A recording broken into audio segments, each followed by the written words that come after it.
Greetings, everyone. There is one ultimate truth that we are all aware of, yet it is something we deeply fear talking about, and that is death. Most of us have at some point witnessed a funeral or a final rite. We see the physical body offered to the sacred fire and the ashes immersed in holy rivers. But does everything truly end there?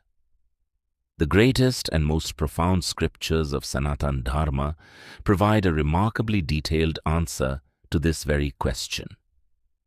Today, we will explore exactly what happens to the soul immediately after the final rites are performed. What do the Garuda Purana and our most ancient Vedas reveal about these transitions? Let's understand it in the simplest and most profound way. Part 1.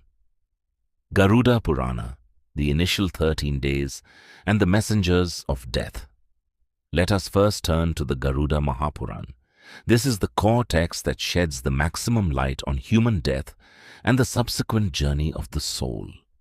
According to the Garuda Purana, the moment the final rites are completed and the physical body dissolves back into the 5 primal elements, earth, water, fire, air, and space, the soul is immediately granted a new, subtle form known as the Sukshma Sharir, the astral body. Within the first 24 hours, the messengers of Yamraj, the Yamduts, escort the soul to Yamlok for a swift, preliminary review of its lifetime of deeds. But the final journey does not begin just yet. The soul is immediately sent back to the very home where it spent its earthly life. You might have noticed that after a person passes away, Pindan and Shraddh rituals are performed for 13 days. Why is that? The Garuda Purana explains that during these 13 days, the soul lingers around its family and loved ones. It desperately tries to communicate, but no one can hear it. The rituals, prayers, and offerings made by the family during this period provide the soul with a vital form of subtle energy. This energy gives it the strength required to traverse the long, arduous journey ahead. On the 13th day, as the final Dharavi rituals conclude, the soul severs its earthly attachments and leaves the home forever. Part 2. The Vaitarni River and the 47-day journey. This is where the true, formidable journey begins. The Garuda Purana mentions that the path to Yamlok is by no means an easy one. It is a massive distance of nearly 86,000 leagues, yojanas, a monumental trek that takes the soul exactly 47 days to complete. Along this perilous highway lies the legendary and terrifying river, the Vaitarni River. Scriptures describe that this river contains no water.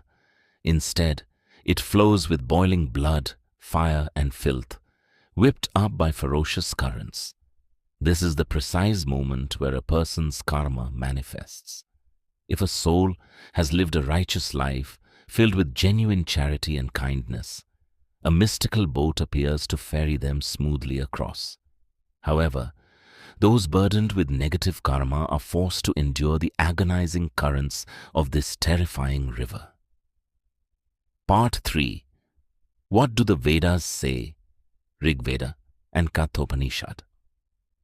While that is the vivid description found in the Garuda Purana, what do our oldest and most revered texts, like the Rig Veda and the Upanishads, have to say?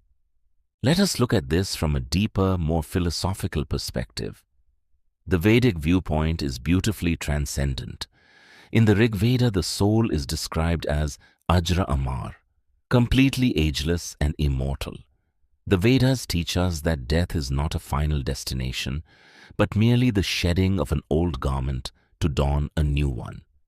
According to the Rig Veda, during the cremation, a sacred prayer is offered directly to the fire deity Agni Dev.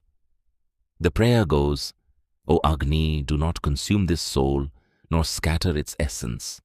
Consume the physical frame, but carry the immortal soul safely to the realm of the ancestors or the divine, strictly according to its virtuous deeds." Similarly, in the Kathopanishad, which features the famous dialogue between the young seeker Nachiketa and Yamraj, the god of death. Yamraj explains that those who remain trapped in material illusion and ignorance are bound to the endless cycle of birth and rebirth. Conversely, those who attain true self-realization dissolve directly into Brahman, the supreme cosmic energy, achieving absolute liberation or moksha. Therefore, according to the Vedas, your soul's next destination is determined entirely by the evolution of your consciousness and wisdom. Conclusion: the takeaway for life. So friends, whether we look at the descriptive journey of the Garuda Purana or the deep philosophy of the Rig Veda, both point us toward the exact same truth. Fearing death is meaningless, because death only claims the temporary body, never you or me. We are the eternal soul. Whether the journey after our final rites is turbulent or peaceful is not decided by the wealth we accumulate, but by the lives we touch, the good karma we create, and the peace with which we conduct ourselves in this world. What are your thoughts on this profound journey? Let us know in the comments below. If you found this perspective insightful, please like, share, and subscribe to the channel. Until next time, Om Shanti. Thank you for watching my video. I hope आपको ये video पसंद आई हो, आपको इससे कुछ ना कुछ सीखने का मौका जरूर मिला हो। और ऐसे ही इंटरेस्टिंग टॉपिक्स पे वीडियो देखने के लिए आप मेरे चैनल को सब्सक्राइब करना मत भूलिएगा एंड बेल आइकन को प्रेस कर दीजिएगा, जिससे जो भी नई वीडियोस मैं अपलोड करूँ वो सबसे पहले आप तक पहुँच सके।